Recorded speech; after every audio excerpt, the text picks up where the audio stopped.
The Villisca Axe Murders. Imagine waking up in a small, quiet town, only to find out that your neighbors, a family of 6, along with 2 young guests, were brutally murdered in the dead of night, and their killer vanished without a trace. How can a crime so gruesome, so shocking, remain unsolved for over a century?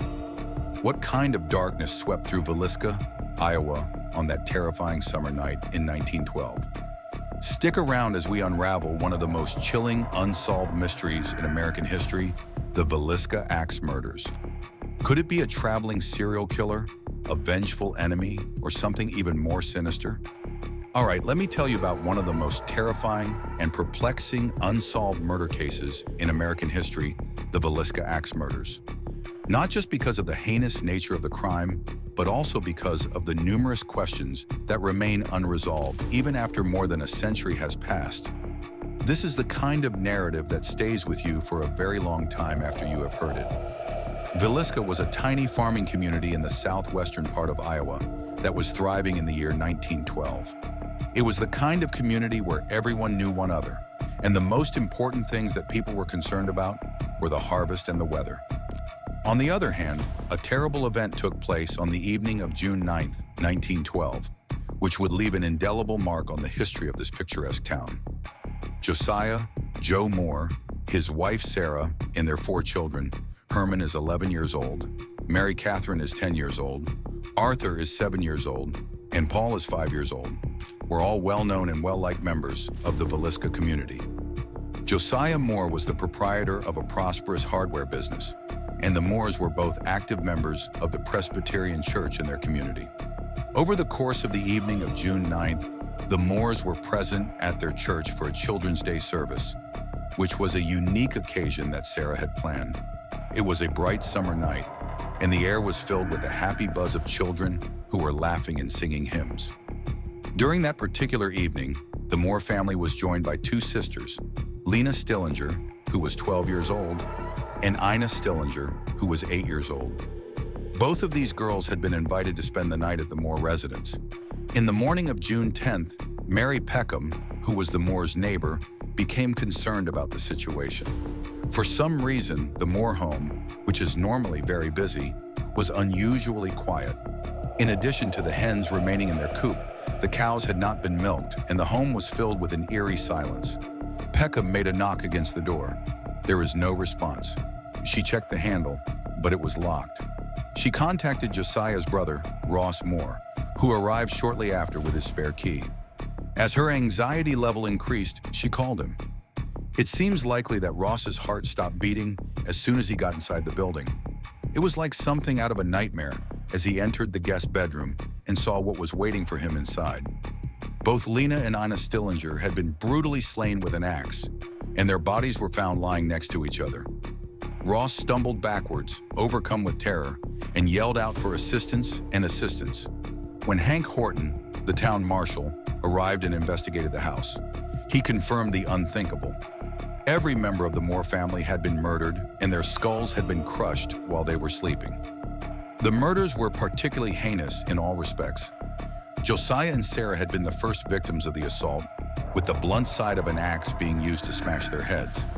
The injuries sustained by Josiah were the most severe. More specifically, his face was so severely disfigured that his eyes were absent. After then, the murderer went to the rooms of the children and slaughtered each of them in a meticulous manner. In the end, he assaulted the Stillinger sisters when they were in the guest room located downstairs. Disturbingly, the murderer had proceeded to do strange actions that were almost ritualistic after the murder. Possibly in an effort to avoid confronting his own image, he had covered every mirror and reflective surface in the house with fabric or clothing. Additionally, the murderer proceeded to carefully put a piece of fabric over the heads of Josiah and Sarah, as if he was seeking to protect them from the horror that he had perpetrated upon them. He had left a bowl of bloody water and a plate of food that had not been eaten on the kitchen table, giving the impression that he had calmly washed his hands and prepared a meal before vanishing into the night. This was the final frightening touch that the murderer had left behind. The Moore's home was soon crowded with people from the surrounding community, all of whom were trying to catch a sight of the slaughter that had occurred. The news of the massacre traveled rapidly. It was extremely challenging, if not impossible, to collect evidence due to the uncontrolled contamination that was present at the crime scene. After further investigation, medical professionals came to the conclusion that the homicides most likely took place between the hours of midnight and 5 in the morning. In order to ensure that none of the victims survived, the murderer had struck each victim many times. A peculiar discovery made by the detectives was a kerosene lamp that had its chimney removed and the wick bent in order to decrease the amount of light it produced. This was a detail that suggested the murderer had been deliberate and meticulous in their approach. Despite the fact that the Villisca Axe murders have not been formally solved, various suspects have developed over the course of several decades, each with their own intriguing history. An itinerant preacher with a history of mental instability and a frightening fixation with young girls. Reverend George Kelly is the first person on this list. Even though his comments were inconsistent and he later recanted his confession, he was present in the town on the night of the murders and even admitted to having committed the crime.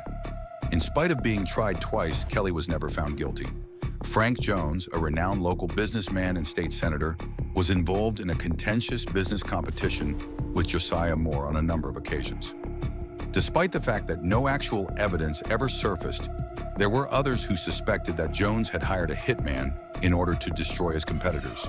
William Blackie Mansfield, a well-known actor, a person who is suspected of being a serial murderer and who had used an axe to kill members of his own family 2 years after the murders in Villisca.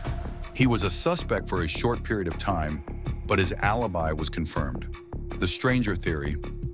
Some people believe that the person who murdered Villisca was a roaming serial killer who was responsible for a string of axe murders that were strikingly identical across the Midwest. These crimes included the legendary Hinterkaifeck murders that occurred in Germany 10 years later. The Moore home has been scrupulously preserved as a haunted attraction, and it is still standing in Villisca today. This preservation has been done with great care. Numerous guests claim that they have experienced a variety of strange happenings. The Villisca Axe murders have not been solved. A trail of shattered lives in a town that will forever be tortured by the ghosts of that dreadful July night have been left behind as a result of the fact that the identity of the perpetrator is still just as much of a mystery today as it was in 1912. Thank you for leaving this path behind. If you're fascinated by mysterious true crime stories like this, make sure to subscribe and hit the notification bell so you never miss an episode. Let's dive into the darkest corners of history together.